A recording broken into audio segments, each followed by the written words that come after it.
prezados alunos, prezados estudantes que buscam acesso às universidades brasileiras através do Enem. Estamos mais uma vez juntos para auxiliar e estudarmos juntos um pouco das ciências da natureza e com a paixão da biologia, evidentemente. Bom, estamos num momento de pandemia e muitos têm falado sobre vacinas. É bem possível que apareça alguma questão de vacina relacionada à vacina em todos os vestibulares do Brasil e também no Enem. Selecionei uma questão que já caiu no Enem, que contempla vacina e também tratamentos curativos. Vamos ver.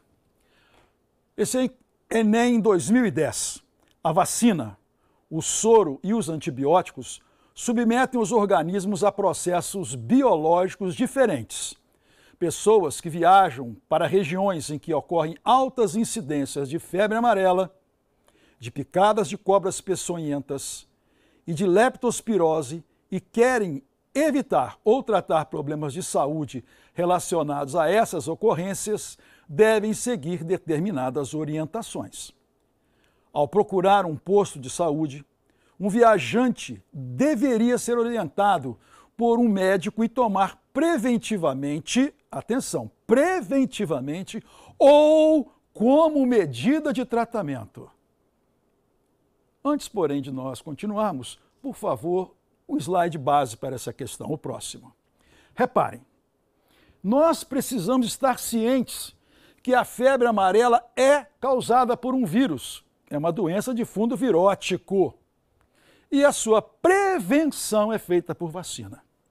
Já picadas de cobras peçonhentas são tratadas com soro antiofídico, que tem caráter curativo. Atenção para esse fato. Soro é curativo, vacina é preventivo. E infecções bacterianas são tratadas com antibióticos que têm caráter curativo. A maioria das vacinas foram produzidas, são pesquisadas, realizadas ou não para doenças de fundo virótico, onde os vírus são os causadores. No entanto, algumas vacinas também são produzidas para prevenir situações bacterianas. Então aí nós podemos citar o tétano, a vacina, que é bacteriano. Então tem vacina para tétano. Tá certo? Então veja bem, temos uma situação, uma exceção aí. Que, todas as vacinas são para vírus, mas poucas são para bactérias. Então temos o tétano, uma vacina, a antitetânica, para combater algo de fundo bacteriano. Por favor, a questão então. Então, lendo. Ao procurar um posto de saúde, o viajante deveria ser orientado por um médico a tomar preventivamente ou como medida de tratamento. A letra A, antibiótico contra o vírus da febre amarela. Já está errado. Fora a letra A. Letra B, vacina contra o vírus da febre amarela. Opa, muito bem. Continuando a leitura da letra B, soro antiofídico caso seja picado por uma cobra. Perfeito. E antibiótico caso entre em contato com a leptospira, o nome da bactéria causadora da leptospirose. Então, a nossa resposta certa é a letra B. Então, temos aí, nessa questão, podendo diferenciar a importância de lembrar que as vacinas são mais produzidas para combater vírus. Próxima questão, por favor. Questão Enem 2020. Veja, 2010, 2020 agora. Um outro campo de estudo relacionado aos seres vivos. Um anatomista vegetal, um anatomista estuda a anatomia, detalhes dos animais e das plantas. Aqui, um anatomista vegetal examinando os tecidos de uma espécie de angiosperma. Aí pode ser o milho, a cana, o trigo, a maçã, a goiabeira, a laranjeira. Evidenciou a presença de 1. Epiderme com cutícula fina. 2. Aerênquima bem desenvolvido. 3. Feixes vasculares pouco desenvolvidos. 4 estômatos na face superior das folhas. E aí ele pergunta, em que local pode ser encontrado esse vegetal? Ele vai fazer perguntas sobre ambientes. Então ele mistura a planta com ecologia. Por favor, o suporte. Próximo slide. Não, próximo slide. Isso. Olha só. Repare que essa questão ela exige conhecimento de detalhes. Ela pediu detalhes nessa questão. A gente fica pensando que o Enem não tem detalhes? Tem sim. Veja, aqui apresenta uma folha em corte. E nós temos a cutícula, aqui em amarelo, a epiderme superior, um tecido clorofiliano chamado parênquima clorofiliano palissádico, um parênquima lacunoso, também fotossintético, epiderme inferior e aqui, ó, estômato, uma aberturazinha que se parece com as nossas pálpebras. Imagine que você não tivesse globo ocular, fosse um buraco que comunicasse direto com a sua caixa craniana. As pálpebras equivalem a esse estômago, que ficam abrindo e fechando, permitindo a entrada de gás carbônico, entrada e saída de gás carbônico e entrada e saída de oxigênio. E também vapor d'água. Então é uma estrutura que, quando fechada, evita transpiração. Quando meio fechada ou meio aberta, transpira menos. E quando totalmente fechada, a planta transpira pouquíssimo. Então nós temos aqui isso que eu acabei de falar, aqui está escrito para vocês, e a cutícula impede a transpiração excessiva. A questão vai focar em estômatos. Por quê? Nós podemos encontrar estômatos na face inferior da folha e estômatos também na parte superior. Plantas de florestas úmidas podem ter estômatos nas duas superfícies. Porque não é o problema a transpiração, a floresta é úmida. Tem a ver com biomas também. Na floresta amazônica, você vai encontrar plantas com estômato nas duas epidermes.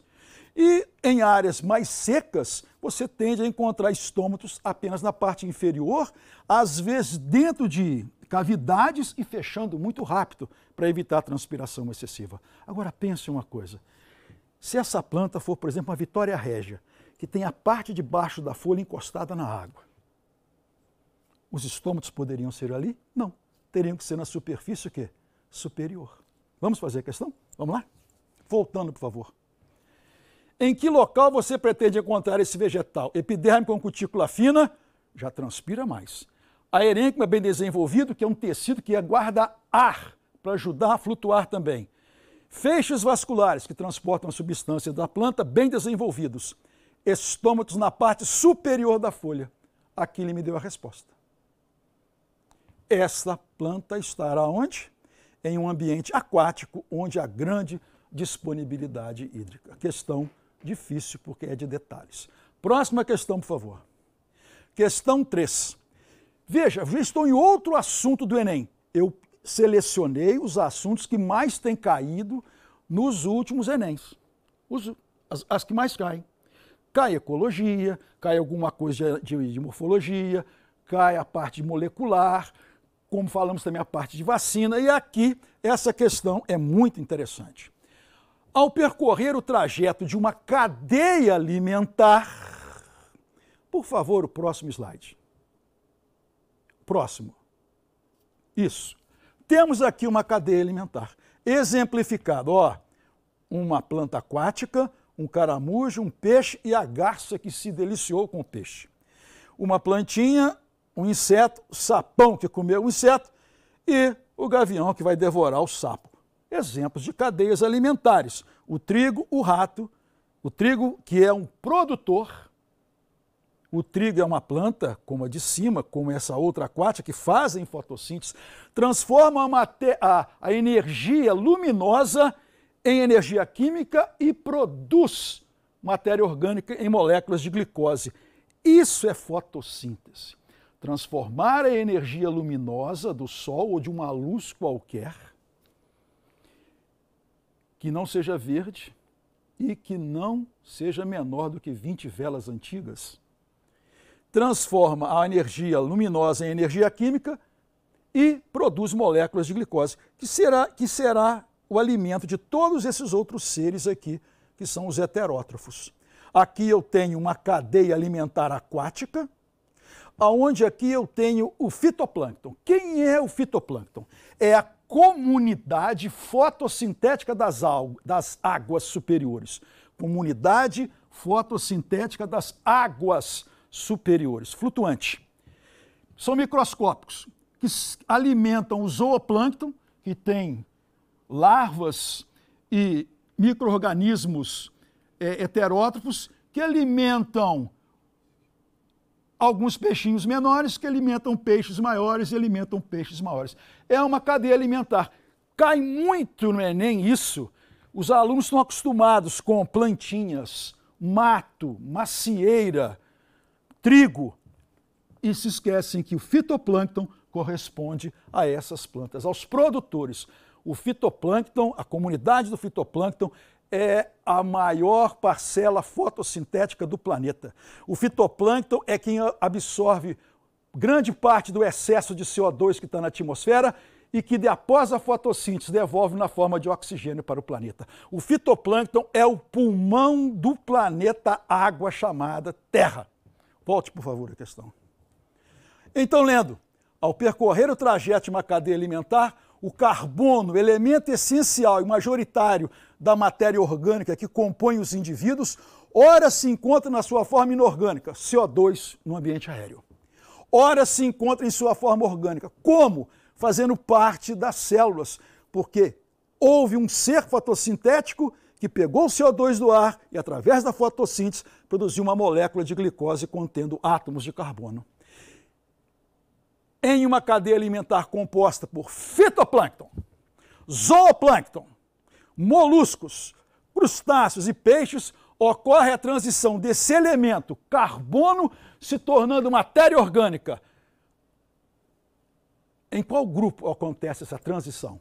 É no grupo que faz fotossíntese. Qual grupo faz fotossíntese? Fitoplâncton. E agora nunca se esqueçam. A fotossíntese assimila o carbono e realiza a fotossíntese, fornecendo matéria orgânica para os demais organismos da cadeia alimentar. A fotossíntese é realizada por organismos clorofilados, como as cianobactérias, algas, musgos e plantas. São os seres fotossintéticos do nosso planeta. No fim do processo fotossintético, o carbono é utilizado para a produção de moléculas de glicose, C6H12O6. Próximo slide, por favor. Questão 4. Enem 2014. Se, por um lado, a Revolução Industrial instituiu um novo patamar de tecnologia e, com isso, uma melhoria na qualidade de vida da população, por outro lado, os resíduos decorrentes desse processo podem se acumular no ar, no solo e na água, causando desequilíbrios ambientais. O acúmulo de resíduos provenientes dos processos industriais que utilizam combustíveis fósseis traz como consequência uma questão interessantíssima, porque estamos falando muito de poluição do ar. E aqui essa questão se remete a isso. O que acontece, eu coloquei na própria questão um apoio para o nosso raciocínio. Está aqui embaixo. A queima de combustíveis fósseis pode liberar óxidos de nitrogênio e óxidos de enxofre no ar. Esses óxidos sobem para a atmosfera e reagem quimicamente com a água que está no ar, com a umidade do ar. Estou falando de moléculas. Moléculas. E aí nós teremos a água do ar reage com esses óxidos, formando ácido nítrico, poderosíssimo, e ácido sulfúrico, também poderosíssimos, responsáveis por uma redução do pH da água, tornando a água que se juntou a esses óxidos ácida. O acúmulo desses resíduos vai contribuir com o quê? De forma negativa, é claro. Letra A, eutroficação dos corpos da água. Não é essa a resposta. E eu vou deixar essa palavrinha aqui, ó, para falar para você daqui a pouco, porque eu acho que você vai cair no Enem. Não é essa a resposta. Você vai entender que não é. Letra B, precipitação de chuvas ácidas, danificando florestas, ecossistemas aquáticos, microbiota do solo e construções. Por favor, qual será a resposta? Mudança de salinidade dos mares? Nada a ver. Acúmulo de detritos? Não, porque subiu, os óxidos subiram. Ele está falando de bueiros. Presença de mosquitos? Também não. Resposta à letra B de bola, a precipitação das chuvas ácidas. Eu quero pegar, volta por favor o slide, isso aqui, eutrofização. Isso vai cair. Vamos falar nela? O que é eutrofização ou eutroficação? Morei em Juiz de Fora há muito tempo e eu pescava no rio Paraibuna. Depois não consegui comer mais o peixe, tinha muito óleo, a poluição, a cidade foi crescendo e aquilo foi ficando terrível. E hoje eu passo e vejo no bairro que eu morava aquela quantidade de esgoto que é jogada no rio. Isso acontece em várias cidades do mundo e em várias cidades do Brasil. E aí esse esgoto vai para a água. Mas ali o rio está passando, está levando para longe, mas vai chegar um momento que a água vai parar. Em algum lugar ela vai parar, vai ter um remanso, ela vai ficar mais parada. Então começa a acontecer o acúmulo de esgoto, que é matéria orgânica das nossas fezes, urina e outras coisas mais, inclusive animais mortos. E nós sabemos muito bem que existe um grupo de ser vivos importantíssimo, o grupo das bactérias, sobretudo as bactérias decompositoras. Ah, a bactéria causa doença. Não! Comparando o número de espécies bacterianas, seriam 10% causando doenças, que são muito estudadas, e o restante é decompositora. Então, olha só o que acontece. Quando esse esgoto chega e se acumula numa área onde não há muito movimento das águas, começa também a haver uma mudança química e uma maior produção de sulfatos e nitratos, que favorecem crescimentos populacionais bacterianos e de algas da superfície, fitoplâncton, e de algas do fundo, aonde a luz consegue chegar. Então observe só o que acontece. Despejo de matéria orgânica, siga essa sequência aqui. Despejo de matéria orgânica, proliferação de bactérias decompositoras aeróbias, que usam oxigênio para o seu metabolismo. Maior oferta de sais minerais como consequência. Aí aumentam as populações de algas da superfície, do fitoplâncton. Aí essas algas cobrem o ambiente, fica tudo verdinho, bonitinho, por cima lindo. Lá por baixo a luz não está entrando, morrem as algas do fundo. Olha lá, morte das algas, mais matéria morta. E as bactérias vão se deliciar. Então ocorre aumento da população de decompositores aeróbios. Veja bem, aí redução da taxa de oxigênio, morte dos aeróbios, os peixes dependiam disso.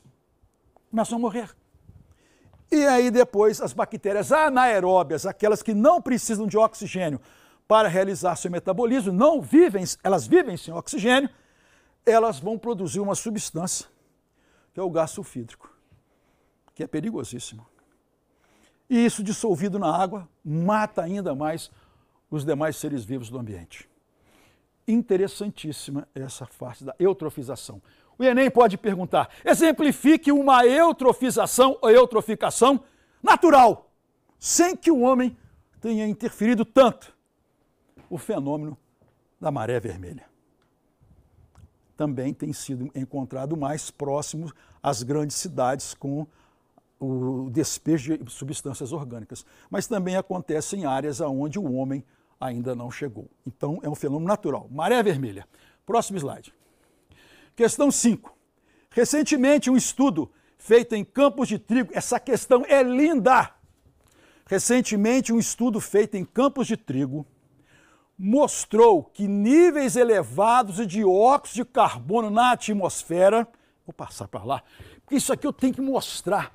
Olha, carbono, 3 questões falando do carbono, em anos diferentes do Enem, perceberam?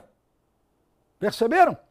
Recentemente, um estudo feito em campos de trigo mostrou que níveis elevados de dióxido de carbono na atmosfera, que é o gás carbônico, prejudicam a absorção de nitrato pelas plantas. Como é que as plantas absorvem nitratos?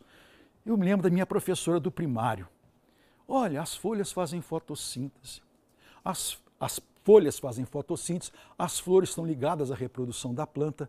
O caule permite que a água suba e desça levando nutrientes. E as raízes têm pelinhos absorventes que retiram do solo água e sais minerais. Um desses sais minerais é nitrato. Qual a importância desse nitrato? O nitrato é importante porque ele contém um elemento, o nitrogênio. E nas células de todos os seres vivos, e aqui no caso das plantas também, há necessidade de pelo menos 4 elementos químicos formando moléculas que são a base da vida. A contar carbono, hidrogênio, oxigênio e nitrogênio, formando a palavra chão. E eu digo, é fantástico, é o chão da vida. Carbono, hidrogênio, oxigênio e nitrogênio. Se eu não tenho nitrogênio, eu posso fabricar carboidratos nas células. Mas se eu tenho nitrogênio entrando pelas raízes como um dos sais minerais, as células da planta podem produzir proteínas, aminoácidos, proteínas, enzimas e anticorpos. Plantas produzem anticorpos. Você nunca parou para pensar como é que a cebola fica tanto tempo debaixo da terra, o alho também, a batata, e tem tão poucas doenças? Produzem substâncias antibacterianas, antivirais, antifúngicas. E a boa parte delas tem base proteica. Elas têm um sistema imunitário diferente do nosso. Então, voltando, recentemente um estudo feito em campos de trigo mostrou que níveis elevados, quanto mais CO2 na atmosfera, menor a absorção de nitrato pelas plantas. Não de todos os sais minerais, do sal mineral, nitrato. Consequentemente, a quantidade nutricional desses alimentos pode diminuir à medida que os níveis de óxido de carbono na atmosfera subam nas próximas décadas. Nesse contexto, a qualidade nutricional do grão de trigo será modificada, porque se não absorve nitrato, não absorve nitrogênio, se não absorve nitrogênio, forma menos proteína. Então a nossa resposta é a letra o quê? A letra E. Então aí nós temos, aqui eu coloquei mais dados para nós, que podem aparecer no vestibular. Perfeito?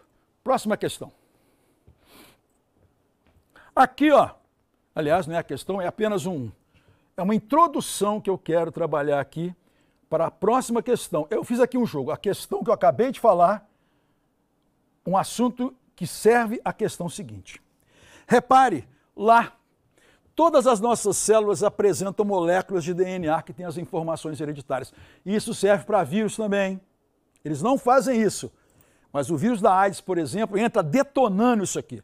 Moléculas de DNA com suas informações hereditárias, são os genes. Uma enzima chamada transcriptase, guarde o nome dessa enzima, transcriptase, participando do momento da transcrição. O que é isso? Esse momento, essa enzima permite que uma molécula chamada RNA mensageiro se construa com base no DNA. É como se o DNA fosse um molde e o RNA uma cópia de parte desse molde. Ele vai levar uma mensagem para uma estrutura chamada ribossomo, que todas as células apresentam, da bactéria ao homem, que é constituído de RNA-M proteínas. Esse RNA mensageiro é lido, é feita uma leitura do RNA mensageiro pelo ribossomo e ocorre um comando de que o RNA transportador traga vários aminoácidos sequenciados para se produzir proteína, ou enzima, ou anticorpo. Isso aqui se chama síntese proteica. Todas as células fazem isso. Os vírus não fazem.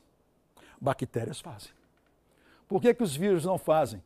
Os vírus têm um material genético, não tem água no seu interior, podem ter uma ou outra enzima, mas não tem essa maquinaria toda. Por isso, entram nas nossas células parasitando para utilizar a maquinaria de produção proteica da célula.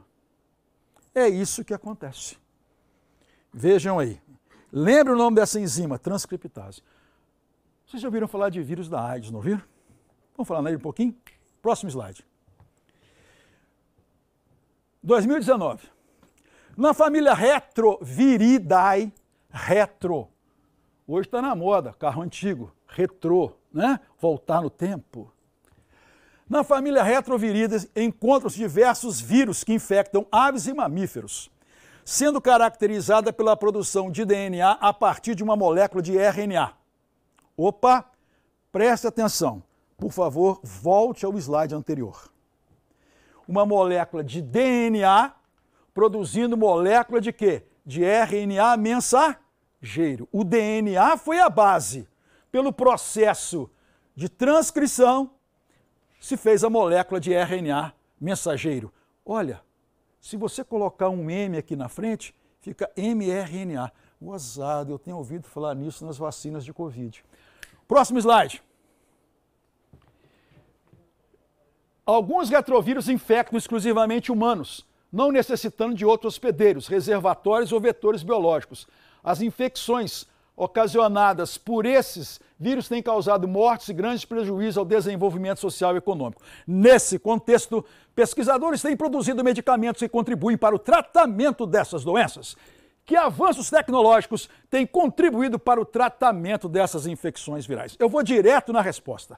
A resposta é a letra E. Desenvolvimento de antirretrovirais que dificultam a reprodução desses vírus. E algum aluno poderia, professor, por que não pode ser a letra D de dado? Porque a letra D, produção de vacinas que evitam a infecção de células hospedeiras, serve para os outros vírus. Para os retrovirais, preciso disso aqui, impedir a ação retroviral. Próximo slide vai me justificar a resposta. O vírus HIV, o vírus da AIDS, o vírus HIV e o vírus da hepatite B também, eles apresentam essa enzima chamada transcriptase reversa. Veja, transcriptase reversa. As nossas células só têm a transcriptase, que é uma enzima diferente. Mas o vírus da AIDS tem a transcriptase reversa, que é uma enzima que faz o seguinte: pega o RNA do vírus HIV, usa a molécula de transcriptase reversa que ele, vírus da AIDS, tem, fabrica um DNA viral e incorpora o DNA viral ao DNA humano. Por isso que quem tem AIDS nunca vai deixar de ter AIDS, porque o DNA do vírus foi incorporado ao nosso. Então a tecnologia tem que evitar esse momento aqui, ó. Já é bem mais específico para os retrovírus. Por isso a resposta é a letra E. Próximo slide. Estávamos comentando outro dia na sala dos professores a respeito de novas tecnologias, e Enem gosta disso. Chegará um ponto que nós poderemos reformar um fígado inteiro através de biotecnologia. Não duvido, não vai demorar. Mas tem um tipo de terapia que faz isso. E é antigo, está tão sedimentado no nosso dia a dia que a gente se esquece. A terapia celular tem sido amplamente divulgada como revolucionária, por permitir a regeneração de tecidos a partir de células novas. Entretanto, a técnica de se introduzir novas células em um tecido para o tratamento de enfermidades em indivíduos já é aplicada rotineiramente em hospitais há muito tempo. Essa técnica se refere, eu vou dar a resposta e explico, transfusão de sangue. Algum paciente está precisando de receber sangue, plasma e hemácias pós-cirúrgico. Fazemos isso tranquilamente. Estou levando células de um indivíduo para o tecido de outro indivíduo, logicamente respeitando as possibilidades de transfusão sanguínea. A quimioterapia, na verdade, visa destruir células tumorais. Está escrito aqui, ó. A hemodiálise é uma técnica usada para substituir o papel dos rins, que estão com problemas, filtrando sangue externamente. A biópsia retira um fragmento de tecido para análise e a vacina induz a produção de anticorpos. Questãozinha boa, aproveitei para recordar mais uma vez, vacina, mais uma questão. Plantas pioneiras. É planta, a questão é de planta, mas na verdade é de ecologia. Ela é de ecologia. Plantas pioneiras são as que iniciam o processo natural de cicatrização de uma área desprovida de vegetação. Imagine você que houve um terremoto, um vulcão explodiu e surgiu uma nova ilha, ou que então usou dinamite, quebrou uma pedreira e aquela rocha nua daqui a alguns anos começou a apresentar lodo, começou a apresentar algumas samambaias ali em cima. É isso que eu estou falando. Em geral, tem pequeno porte essas plantas, crescem muito rápido, desenvolvem-se em pleno sol e são muito exigentes quanto às condições do solo. Produzem grande quantidade de sementes e possuem ciclo de vida curto. Para quê? Para apressar a vida surgir, crescer, vicejar naquele ambiente aparentemente estéril. Essas plantas são importantes em um projeto de restauração ambiental, pois promovem no solo... Você tem um solo que não tinha nada, uma rocha, e começaram a aparecer plantinhas ali em cima chamadas pioneiras, como musgos e samambaias. Elas colocam suas raízes no chão, cobrem aquela terra que estava nua e mantêm a umidade daquele local, propiciando que novos seres venham, num processo de cada espécie ir ocupando pouco a pouco, chamado sucessão ecológica primária, aquela que não tinha basicamente nada vivendo no local. Então a nossa resposta é a estabilização da umidade. Próximo item, eu mostro justamente isso aqui, ó. Nesse esquema. Uma área que não existia nada, uma rocha nua, essas plantas pioneiras que aparecem aqui, que são os líquens, aí, as briófitas, que são os musgos, as ervas, arbustos e árvores. Lá na situação clímax, veja, o que aparece aqui primeiro são os líquens e as briófitas aqui. Ó. Aí começa a aparecer as ervas daqui. Os arbustozinhos, depois as árvores. Só que essa aqui é uma sucessão ecológica primária, porque a rocha estava nua. Por que pode cair? Por que pode cair de forma diferente no Enem? Pode cair. Como? Nós falamos muito em queimadas, nós falamos em derrubadas de matas. E aí, às vezes, a pessoa compra um terreno, tem uma mata, ele resolve fazer um pasto, aí ele abandona aquilo lá depois, e daqui 20 anos seus netos, seus filhos voltam, e aquela parte que era pasto começou a voltar a ser um mato novamente, ser uma mata novamente. Quando existiu uma mata no local, nós fomos lá e derrubamos um pedaço dessa mata, ou queimamos, deixamos para lá, e a natureza sabiamente se reconstitui, ela retorna, e aí não serão tanto as espécies pioneiras. E nós falamos então na reconstrução de uma mata que já existia e que foi lesada, nós chamamos de sucessão ecológica secundária. Ela é primária quando não existia nada na área, era rocha nua, digamos assim. E secundária quando preexistia uma mata, houve uma interferência, queimada, um desmatamento, e ela se recompõe. É o que eu escrevo aqui. Próximo slide. Muito bem, aqui eu faço um complemento à questão número 1. Coloquei algumas doenças causadas por vírus, é uma listagem. Às vezes a sua memória pode ficar com dificuldade na hora da prova.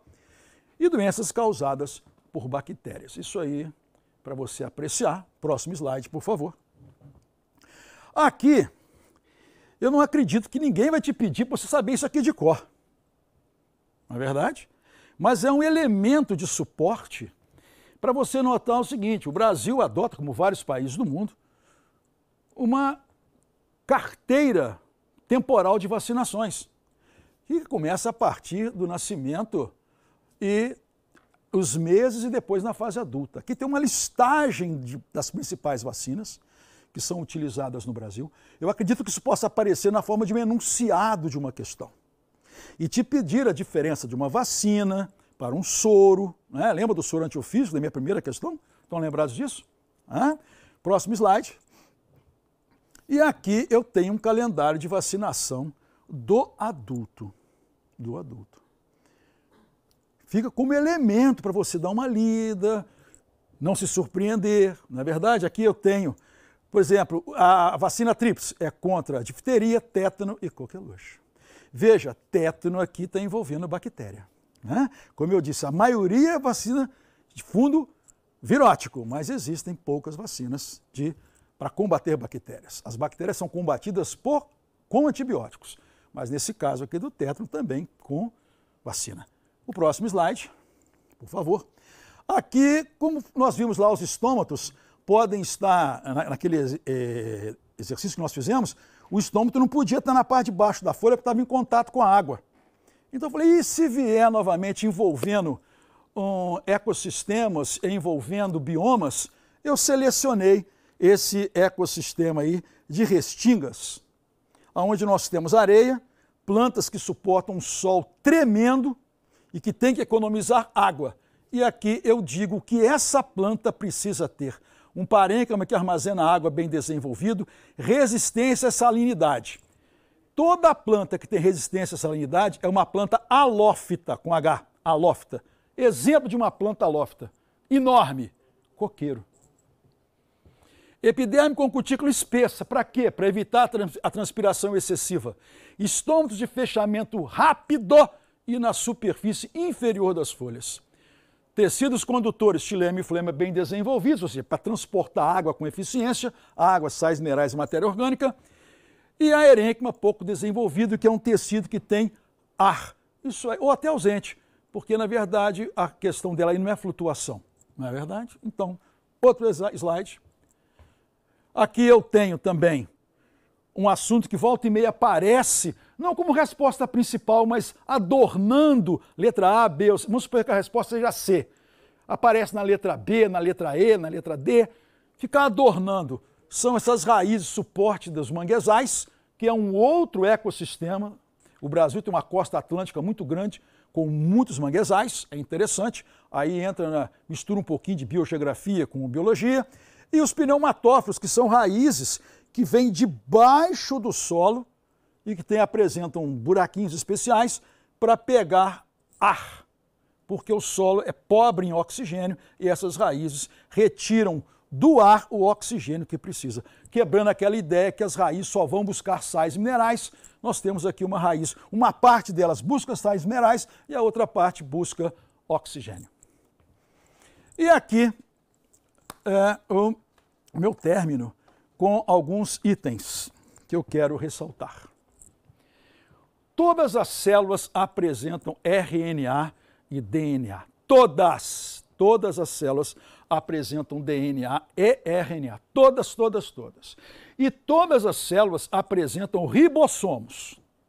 O ribossomo é formado por RNA e proteínas, por um tipo de RNA.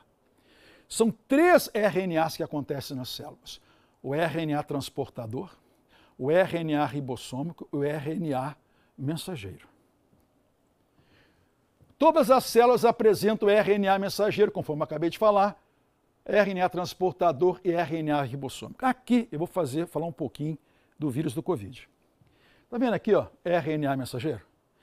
Se eu pegar esse M e passar para frente, você vai entender o que você tem lido muitas vezes nos jornais, nas redes sociais, mRNA. O Covid, ele apresenta com material genético uma molécula de mRNA. Seria a mesma coisa que RNA mensageiro. Ele entra nas células e usa a célula para produzir material genético dele, novas moléculas de RNA mensageiro. E para produzir proteínas que fazem parte do seu revestimento viral, do seu capsídeo viral. Importante isso. Em algumas vacinas nossas, ou que foram produzidas aí no mundo, elas são de mRNA. O que significa isso? Elas são de RNA mensageiro. Aí eu vou falar uma coisa para vocês. Vou usar meu óculos aqui. Suponha que esse meu óculos é uma molécula do Covid de RNA, porque todo Covid é feito por molécula de RNA, mensageiro, equivalente ao mensageiro. Algumas vacinas, por exemplo, a vacina chamada Coronavac, ela utilizou esse material genético todinho aqui, ó, a molécula de RNA-M do vírus, que foi enfraquecido, inativado ou morto. As demais vacinas, AstraZeneca, Janssen, as outras vacinas, eles pegaram somente um pedacinho aqui, assim, ó, só um pedacinho desse RNA-M. Não cabe aqui os detalhes da tecnologia, também não sei todos os detalhes, estou estudando, tudo é aprendizado, não é isso? Somos eternos aprendizes, e isso aqui é usado para essas vacinas de mRNA. Então isso pode ser perguntado. Por que pode ser perguntado? O aluno deve saber que aqui eu tenho uma molécula inteira, é o caso do Coronavac, enfraqueceu o vírus, e aqui nas vacinas de tecnologia maior, é usado apenas esse pedacinho. Para sensibilizar o organismo, para que células chamadas linfócitos B produzam anticorpos. E temos as células, os linfócitos B de memória, que depois de produzir os anticorpos, vão memorizar para quando você entrar em contato com esse vírus, elas produzam os anticorpos. Nossa maquinaria imunitária é perfeita. As vacinas são para prevenção. Então, se eu me vacinei, eu tenho, certamente, condições de produzir anticorpos caso o vírus venha a me invadir. Lembro, vacinas são preventivas. Soros é que são curativos. Todas as células apresentam ribossomos, que são constituídos por moléculas de RNA ribossômicos e proteínas. Todas as células apresentam moléculas energéticas de trifosfato de adenosina. Essa é a molécula. Aí pode vir uma questão interessante. Eu estou com febre, eu estou gripado, eu não sei por quê, que meu organismo não aguenta, eu tenho que deitar, eu tenho que sentar, eu estou muito cansado. O que está acontecendo comigo? Sabe o que está acontecendo? Seu sistema imunitário, para fabricar os anticorpos, para fazer células fagocitárias, para engolir, comer os vírus, também tem as células que, entre aspas, engolem os vírus através de fagocitose, ele precisa de muitas moléculas de ATP. O consumo de ATP é altíssimo. Então, sabiamente, teu organismo te dá uma febre, te dá um desânimo, te dá um cansaço, para você ficar deitadinho, numa boa, deixando o sistema imunitário trabalhar dentro de você. Você já parou para pensar se tem luz dentro da sua barriga? Se tem luz no seu fígado? Você já reparou que o seu corpo todinho, tirando os olhos, ele trabalha no escuro? Silenciosamente, sem que você comande, num automatismo, numa sincronia perfeita? E aí está um exemplo. Deita, fica quieto, que o imunitário vai trabalhar com trifosfato de adenosina. Todas as células apresentam membrana plasmática com proteínas e lipídios. A membrana plasmática reveste todas as células e seleciona as substâncias que devem entrar, que devem sair, as que não podem sair e as que não podem entrar. Sexto, todas as células apresentam moléculas de enzimas, aminoácidos, proteínas, lipídios, que são gorduras, né? Popularmente falando, carboidratos e água. Olhem para mim. 120 quilos. Eu não sou gordo. 70% disso é água. Eu sou hidratado. As minhas células têm água.